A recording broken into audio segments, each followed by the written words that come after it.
partii Babulín, musím to dělat, s tím hrál.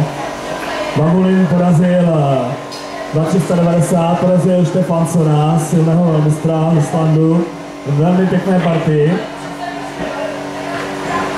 So it was very nice performation of Babulín. He was surprised.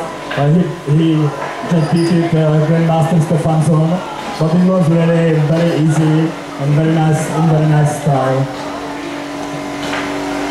Takže Billy hrál agresivně, tak jak se to má, se silnýma hráčema. A uvidíte sami, že vyhrál velmi pohodlně, hrál velmi dobře, i když ta pozice byla zpočátku vyrovnaná. Tady nám vlastně říká to důležité, co chceme, to je klíčová pozice. This is the critical position after we won. White is pawn up, this king is weak, but here is very important moment. Here the black should make a move after which he shouldn't have any problem in the game, and he should play f6, because rook cannot go on e5, and then the pawn cannot go there. He didn't do it, and after this the game is not interested already. White easily won, quite easily. And so it was very important moment, and black took on e2. Takže kritický moment partie, černý nezahrál f6, kdy vlastně nemůže ještě na e5 dát rázem a potom nemůže hrát d5. Jak rozumíte sami, ten střelec je špatný a nemůže hrát. A pozice je vyrovnaná. Ale po střelce a2 už ten černý nedostal vůbec žádnou šanci v té partii. Tady se opravdu hrál skvěle Babulín.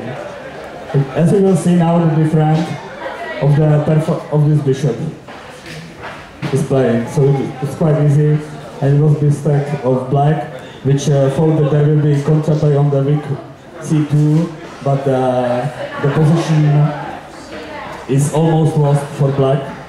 He repeated move, but now he played d6 and the position is wrong. You will see.